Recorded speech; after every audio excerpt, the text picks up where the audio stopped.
নমস্কার, বাঙালির পেট পুজো চ্যানেলে আপনাদের সকলকে জানাই স্বাগত। আজকে ঝিঙে নিরামিষ একটা লোভনীয় রেসিপি আপনাদের সঙ্গে শেয়ার করছি। আশা করছি রেসিপিটা আপনাদের পছন্দ হবে। তো বন্ধুরা দেখতে থাকুন আমি কিভাবে রেসিপিটা তৈরি করছি। ঝিঙে দিয়ে রেসিপিটা তৈরি করার জন্য আমি 1 কিলো ঝিঙে নিয়েছি। একটু কচি কচি ঝিঙে কিন্তু নিতে হবে এই রেসিপিটা তৈরি করার জন্য।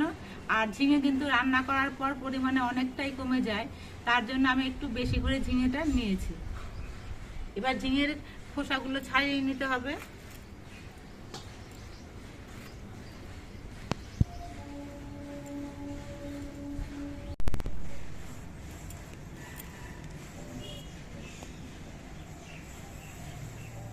সবগুলো ঝিঙেরই আমি খোসা ছাড়িয়ে নিয়েছি। এবার আমি ঝিঙেটা ধুয়ে নেব। ঝিঙেগুলো আমি ধুয়ে পরিষ্কার করে নিয়েছি। এবার মাঝখান থেকে কেটে আমি ছোট ছোট পিস করব। একেবারে ছোট পিস করব না, তাহলে রান্নার সময় ঝিঙেটা একেবারে গলে যাবে। আমি মাঝারি সাইজের করে পিস করে নিচ্ছি।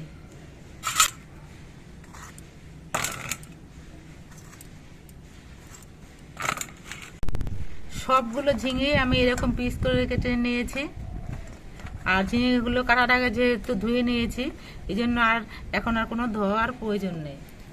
এবার গ্যাসে কড়াইটা বসিয়ে গরম করে নিয়েছি। এবার দিচ্ছি সর্ষের তেল। সর্ষের তেলটা গরম হয়ে গেছে। এবার এর মধ্যে দিচ্ছি 2 শুকনো লঙ্কা আর 1/2 চামচ কালো জিরে। এবার কালো জিরে আর শুকনো লঙ্কাটা একটুখানি সময় ভেজে নিতে হবে। এবার এর মধ্যে ঝিঙেগুলো দিয়ে দিচ্ছি।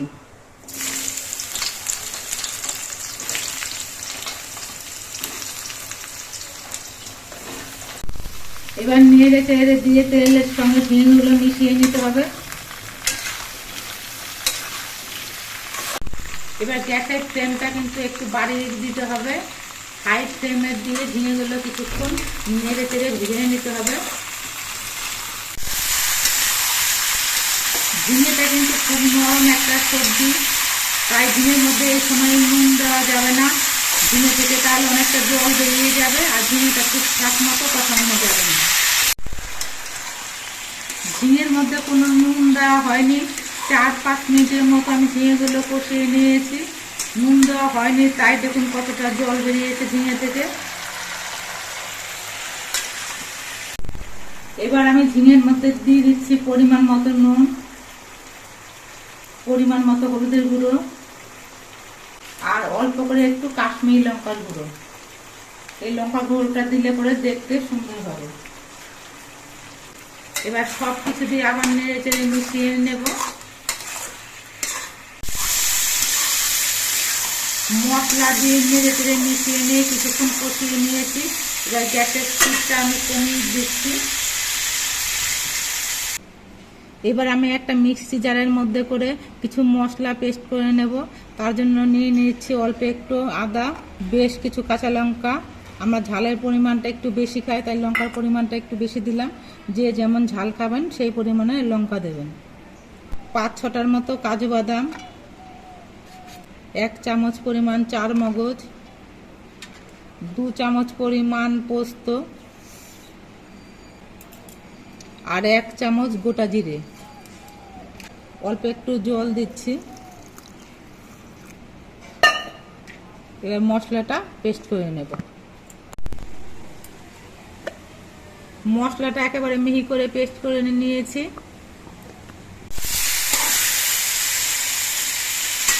এবার এই পেস্ট করা মশলাটা দিয়ে দিচ্ছি ঝিঙের মধ্যে।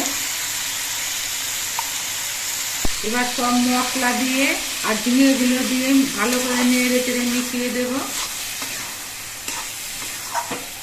আর এইভাবে কিছুক্ষণ আমি ঝিঙেগুলো কষিয়ে নেব। মশলাগুলো দিয়ে ঝিঙেগুলো কষানোর সময় কিন্তু একটু পরপরই নেড়ে দিতে হবে, নাহলে নিচে লেগে যেতে পারে। সব মশলা দিয়ে ঝিঙেগুলো আমি 5-6 মিনিটের মতো কষিয়ে নিয়েছি। এবার বাটির মধ্যে করে যে গরম জল করে নিয়েছিলাম সেই গরম জলটা দিয়ে 1 বাটির মতো ঝোল দিচ্ছি। ঝোলটা একটু নেড়ে চেড়ে দিতে হবে। এবার গ্যাসের স্পিডটা মাঝারি ভাবে রেখে নিয়ে কিছুক্ষণের জন্য ঢেকে দিচ্ছি। 4-5 মিনিট পর আমি ঢাকনাটা খুলে এনেছি আর নেড়ে চেড়ে দিয়ে দেখে নিচ্ছি যে ঝিঙেগুলো সেদ্ধ হয়েছে কিনা।